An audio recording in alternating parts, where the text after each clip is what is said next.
Bonjour à tous et soyez les bienvenus dans cette toute nouvelle pause garage. Aujourd'hui, nous nous rendons à Assenois, en province de Luxembourg, pour découvrir une petite pépite. Une petite pépite, une fois de plus dénichée par un habitué de notre chaîne, Pascal Zeven. Pascal est un véritable amoureux de l'automobile qui a fait de sa passion un métier. D'ailleurs, n'hésitez pas à aller jeter un œil sur son site internet et surtout sa page Facebook, que vous trouverez dans la description sous cette vidéo, pour découvrir les autos neuves et d'occasion qu'il bichonne avec le plus grand des soins. Alors vous allez me demander, mais c'est quoi cette pépite? Est-ce que c'est une Audi RS3? Elle n'est pas encore arrivée. Est-ce que c'est cette Supra? Non, ça c'est Fabien qui va partir avec. Est-ce que c'est cette BM série 1? Non, on va essayer une autre BMW qui se trouve juste là. Venez. Et voici la belle. Au départ, je devais aller essayer la Supra qui est là-bas avec Fabien, mais j'ai totalement craqué sur cette BMW. Comme Pascal d'ailleurs, qui se la garde, hein. Il la vend pas, il la garde pour lui. Alors qu'est-ce qui peut rendre cette 318i si exceptionnelle alors qu'elle a l'air tout à fait banale? Eh bien c'est ce que je vous propose de découvrir avec moi au cours de cette vidéo. En fait, mon père a eu exactement la même, mais en diesel. J'adorais cette bagnole. Fabien, on s'en fout. Depuis la première génération, dite E21 en 1975, la BMW série 3 s'est écoulée à plus de 12 millions d'exemplaires. C'est donc un véritable succès commercial qui perdure dans le temps et qui fait rêver bien des constructeurs haut de gamme. C'est pourquoi Mercedes emboîte le pas du bavarois avec la 190 dès 1983, Lexus avec l'IS en 1999 et Jaguar avec la Mondeo, la X-Type en 2001. Mais c'est bien la BMW qui demeure la plus iconique de toutes. Et ce n'est pas une question de design, toujours bien dans l'air du temps, c'est une question de caractère. Car même les versions de base faiblement motorisées disposent à leur niveau de ce trait de caractère typiquement dynamique, sportif, rendant toutes les séries 3 dignes d'arborer sur leur capot et sur leur malle arrière le fameux blason blanc et azur. Si on délaisse la 02 de 68, première berline de cette gamme pour le constructeur bavarois, il y a eu 7 générations de série 3. Et cet exemplaire fait partie de la 5e, dite E90, apparue en 2005. En 2008, elle bénéficie d'un profond restyling qui touche les pare-chocs, le capot, les feux arrière, la finition intérieure, permettant de mettre fin à toute une série de critiques soulevées à la fois par la presse et la clientèle et qui permet à la série 3 de gagner en finesse et en prestance. Cette 318i étant de 2009, elle a donc bénéficié de cette sérieuse remise à niveau et elle arbore ici une teinte assez peu courante, répondant au doux nom de Blue Water. Avec ses jantes en 16 pouces style 282, elle délaisse le traditionnel côté agressif de la marque pour une partition jouant la carte de l'élégance. Sous le capot de cette génération de série 3, qui se déclinait en break touring et en coupé, on retrouve des motorisations essence et diesel avec un spectre de puissance allant de 116 chevaux pour la 316D à 420 chevaux pour la M3 et son splendide V8 de 4 litres montant à plus de 8000 tours. Notre 318i se satisfait d'une bien plus sage mécanique à essence. Mais attention, ne vous faites pas avoir par l'appellation sur la malle arrière, car il s'agit bel et bien d'un 2 litres, le même que dans la 320i et qui ne s'en distingue que par la cartographie. Ce 4 cylindres en ligne atmosphérique, disposé longitudinalement, présente un raffinement technique tout à fait digne de la réputation du constructeur bavarois en la matière. Muni de l'injection directe de 4 soupapes par cylindre et du double Vanos, il développe 143 chevaux, ici ramenés administrativement à 136 pour de sombres raisons fiscales, et 190 Nm de couple. Cette mécanique se voit d'origine associée à une boîte de vitesse mécanique à 6 rapports, tout droit venue de l'équipementier Getrag. En option, il était possible d'opter pour une boîte de vitesse automatique à convertisseur de couple qui, elle, venait de chez ZF. Sur cette génération, seuls les 4 cylindres diesel et les 6 cylindres ont eu droit à la transmission intégrale X-Drive. Ça signifie que notre 318i, comme les 316i et les 320i, est quoi qu'il arrive une propulsion à différentiel ouvert. En septembre 2008, les tarifs belges de la 318i E90 restylée débutaient à 27 550 € avec un équipement, s'il n'incluait pas d'office la radio CD et la climatisation manuelle, mériterait sans conteste la qualificatif de Spartiate. Pour les jantes en alliage, le régulateur de vitesse, l'intérieur cuir ou même les anti-brouillards avant, il fallait passer par le grand grimoire des options dont le résultat était souvent la flambée du prix final d'achat. Même si le phénomène existe encore toujours, cela s'est très nettement amélioré depuis, avec un prix qui n'a pas trop grimpé, l'actuel 318i s'échangeant à partir de 32 200 €. Connaissez-vous Chris Bangle? Il s'agit du designer en chef de BMW de 1992 à 2009. C'est lui qui est à l'origine du renouveau stylistique de BMW, souhaité par le directoire pour le début des années 2000. Son style, déjà reconnaissable sur le Fiat Coupé de 1993, se caractérise par le mélange des lignes concaves et convexes, les cassures nettes et les inserts de forme géométrique pure. À l'instar de ce que fut la classe EW210 pour Mercedes, le design de l'Airbangle fut un véritable sujet de controverse pour la clientèle bavaroise. Mais cette controverse n'aura pas lieu en termes de commercialisation, la E90 étant, malgré son prix élitiste pour l'époque, un véritable best-seller avec plus de 3 100 000 exemplaires produits entre 2005 et 2013. Lorsqu'elle fut essayée aux séances de crash test de l'Institut Euro NCAP, la série 3 E90 s'est d'emblée imposée comme une des références de la catégorie. Bien évidemment, les protocoles de test et de cotation ont très fortement évolué depuis cette époque. Mais le score de 5 étoiles sur 5 obtenu en 2005, dénué de toute considération quant à la présence ou non d'équipements de surveillance électronique, traduit le niveau réel de sécurité passive en cas de choc. Avec 4,53 m de long, la série 3 E90 s'affiche comme la plus compacte des familiales de son temps, après la Volvo S40. Malgré une largeur respectable de 1,82 m et un pavillon culminant à seulement 1,42 m, elle semble toutefois assez étriquée et haute sur pattes en vue de l'arrière et de 3/4 arrière. Un éventuel grief à mettre sur le compte de la malle de coffre, fortement cintrée et relevée. La masse à vide reste très contenue avec 1360 kg seulement. L'accès au coffre se réalise au travers d'une très classique malle qui s'avère peu pratique à l'usage avec son ouverture étriquée. Pour le haillon et son accès plus aisé à la soute, il faut opter pour la variante Touring. Malgré la compacité de la carrosserie, le volume de chargement se situe dans la bonne moyenne de la catégorie avec 460 litres de contenance. Moyennant finance, il était possible d'étendre cet espace au travers d'une trappe à ski et d'une banquette arrière fractionnable asymétriquement.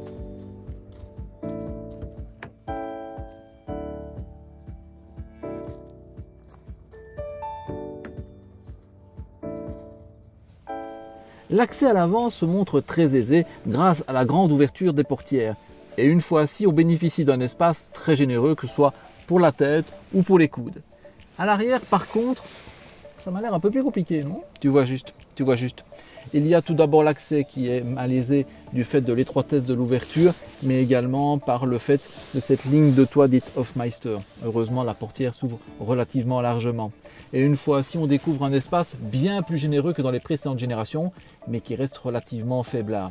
Alors, pour mon 1m70, ça va, ça passe. Mais à partir d'1 m 80, on risque de se sentir très à l'étroit, que ce soit pour la tête ou même pour les jambes, malgré le grand empattement. Et puis, oubliez toute volonté de voyager à 3 adultes à l'arrière. Il n'y a pas assez de place, le tunnel central est très gros.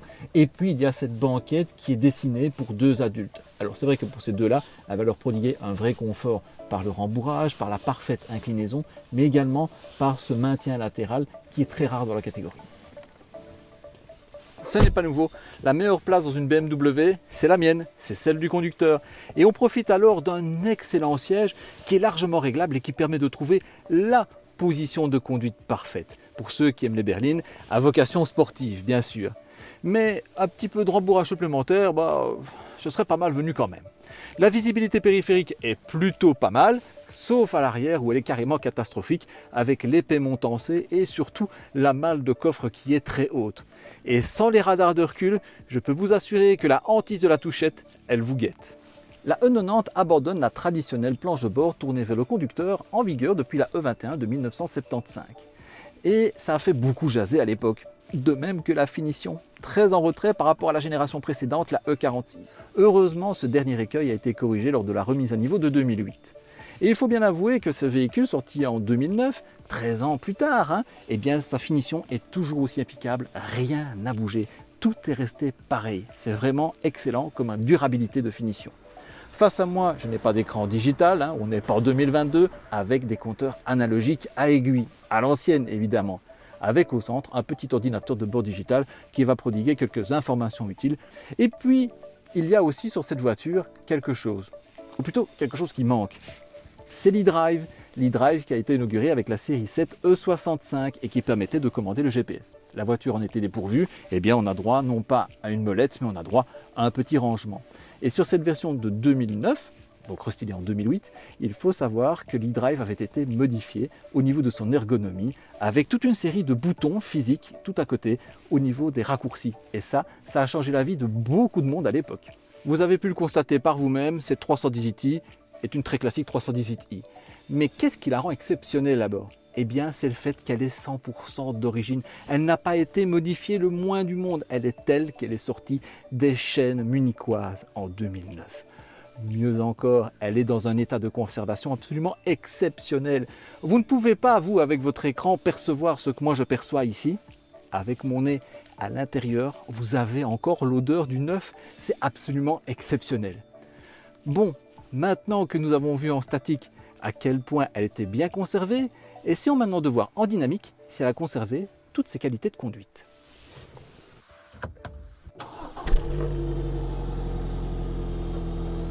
Au démarrage, le 4 cylindres émet un son très agréable, malheureusement inaudible depuis l'habitacle. Avec un 0 à 100 et un 1000 mètres départ arrêté réalisés respectivement en 9,1 et 3,8 secondes, le 2 litres munichois fait preuve de vivacité. Mais c'est surtout son élasticité qui m'a épaté, au point de lui conférer un caractère plus typé nippon que allemand. La boîte de vitesse par contre est bel et bien typique de la marque, avec une commande au maniement bien mécanique. Si la pédale d'embrayage, très douce au demeurant, et l'étagement de la boîte n'était pas si exagérément long, le bilan serait parfait. Le châssis, composé de suspension McPherson à l'avant et multibras à l'arrière, se singularise par son équilibre et sa directionnabilité. Malgré l'état glissant des routes, l'arrière est resté rivé à la trajectoire. Bien aidé, il est vrai, par la faible cavalerie délivrée par la mécanique et les discrètes aides électroniques. Le freinage, il est vrai peu sollicité dans ces conditions, nous a amplement satisfait. La direction, elle, s'est révélée parfaite par son rendu à l'ancienne, sa précision chirurgicale et son diamètre de braquage digne d'une lilliputienne. Cette 318i est un véritable régal pour les amateurs de vrais châssis, à la fois bien conçus et mis au point. La voiture dispose d'un caractère dynamique, même si elle n'est pas équipée d'une suspension M ou d'une suspension sportive aftermarket. Non, non, c'est la suspension 100% d'origine, avec les pneus en 205/55/16 d'origine. Ce qui fait que pour les occupants à bord, eh bien, on bénéficie vraiment d'un ouaté sur la route qui est vraiment très agréable. Vraiment, on est très bien isolé de tout ce qui est déformation de la chaussée. C'est très agréable. C'est d'autant plus agréable que l'isolation phonique, elle, est aussi très réussie. Que ce soit les bruits de roulement, on n'entend presque pas les Michelin, que ce soit les bruits aérodynamiques ou même de la mécanique, vraiment on est très bien dans cet habitacle. Je pense que c'est la série 3 la plus confortable qui m'ait été permis de conduire à ce jour. Donnée pour 7,1 litres en consommation mixte selon les protocoles de l'époque, soit 142 grammes de CO2 au kilomètre, la 318i a consommé 8,3 litres en moyenne au cours de cet essai. Un résultat tout à fait exceptionnel si l'on tient compte de la disponibilité mécanique. Sur autoroute, il est tout à fait possible de descendre sous les 7 litres et demi, ce qui, combiné à la contenance de 63 litres du réservoir, permet d'atteindre une autonomie de plus de 800 km.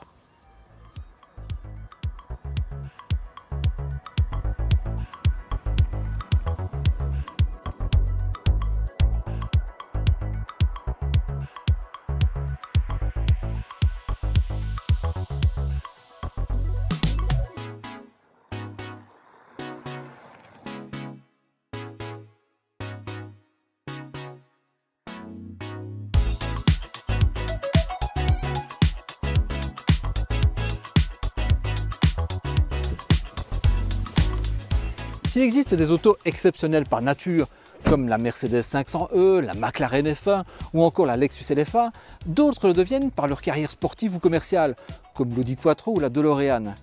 Mais d'autres encore le deviennent à titre individuel par les aléas de leur propre vie, comme c'est le cas pour notre 318i du jour. Tout à fait banal, lors de sa sortie des chaînes munichoises en mars 2009, cette série 3 est devenue rarissime par sa configuration peu commune, mais aussi par son état de conservation rigoureusement neuf. Des séries 3 E90 dans cet état, c'est devenu encore plus rare aujourd'hui qu'une M3 E30 Evolution. Et voilà, c'est la fin de cette vidéo, j'espère qu'elle vous a plu. Maintenant vous connaissez le principe, le petit pouce, l'abonnement, la cloche de notification, les réseaux sociaux. Et je suis très curieux de savoir ce que Fabien, avec sa fausse BMW, a pensé de ma pépite qu'il a ratée. Allez, à très bientôt, à la semaine prochaine. Ciao!